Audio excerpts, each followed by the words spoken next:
Here comes this thought, this idea, and right along with it, so close with it that you think that it happens simultaneously. You feel the emotion of it, because the emotion of it is the indicator of the gap between the vibration of your thought and the vibration of the thought of the source within you. So when you feel elation, you're right there. There's no gap. You're right there. And that's why you received that thought. That's why that idea was so strong. And unless you do something to add resistance to the idea, you could stay on the wavelength of that idea and you could carry it out to its full fruition. And you know that because you've done that on some occasions. So the thoughts are turning to things. The vibration is turning to thought. Now it's a thought. The question is, how long will that thought sustain? How long will you hold the frequency of this great idea? Well, the answer to that usually lies in how long will it take you to tell somebody else about it who doubts it? Because most of you start talking about your ideas before there is enough momentum in them, so there's no evidence of them. You know those people that you call dreamers, those people that have their head in the clouds, those people who never come to any fruition, but they've always got another great idea. You know why it doesn't come to fruition? You talk them out of it. Or others like you. Because you're gauging what their current success is going to be based upon what their past success has been. And since you haven't seen that much success in them or in yourself, then this new idea usually gets squashed. Jerry wrote a paper many years ago. He taught it to people in financial business that he was mentoring to try to help them to begin to believe more in their prosperity. And his paper was entitled, "Keep Your Ideas to Yourself Until They Are Fully Developed." Because he knew people were getting ideas and then they'd talk to other people about them before they had vibrational momentum. And it's so easy to talk yourself out of a really good idea before it has any vibrational momentum. And you know why it doesn't have any vibrational momentum? Because you think about it, but then you think about the absence of it. You kill the momentum with the contradictory thought. Well, cut that out. If you would not do that, if you could find some way to believe in your desires, to believe in your ideas longer, to hold the doubt at bay, to replace the doubt with belief. So what does that require? That requires, first of all, knowing what we just told you. Knowing that it is a vibrational reality that will come to fruition, but you've got to coax it along.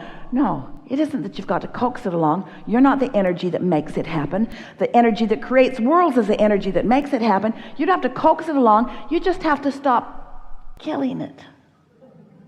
You just have to be more optimistic, which means in those early stages, usually, you want to be more general about it. The more general you are, the less likely you are to introduce resistance to the idea. So here's this vibration that you are now translating into an idea. So you want to do everything you can to keep that idea alive.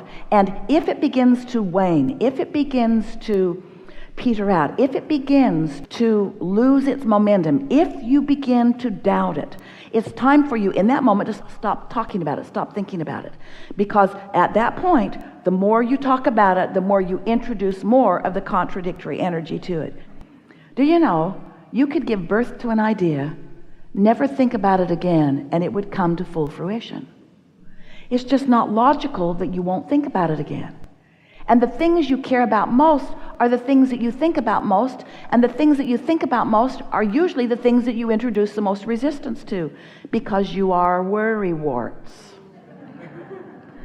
So the creative process is 3 steps. The first step is ask, and life causes you to do that. The contrast causes you to know what you want, and you are vibrationally sending the request or the asking. Step 2 is source becomes the vibrational equivalent of what you've asked for, lines up with it so powerfully and begins emitting a signal which law of attraction is responding to. And because law of attraction is responding to that signal, oh, you're going to love this, we've never said this to you before. Because law of attraction is responding to that signal, that's causing a momentum, a path has opened up. So now, how does the resistance get on that path? Because you're emitting a signal too. You're standing here in the reality that you call life, having your opinions about it, about the same subject that Source has an opinion about, a clear, sure opinion calling you toward it. but you've got an opinion that might not be going with the flow of it. And that's what causes resistance to be upon the path. Because you get to think about things too. You get to think about them. You should think about them. That's how you carved out the desire to begin with. But the moment that you launched the rocket, Source became so on board with that rocket and is calling all cooperative components toward the fulfillment, the culmination, the full manifestation of what you have carved out. The question is, are you a cooperative component? Or are you still doubting? Are you still basing this upon things that you've lived before? So there's that gap, that vibrational variance between who you really are and who you're allowing yourself to be. And understanding that gap, which is evidenced to you by emotion, is the only thing that you ever need to know about the creating of anything, because it is our promise to you. When you launched the rocket, it became a vibrational reality.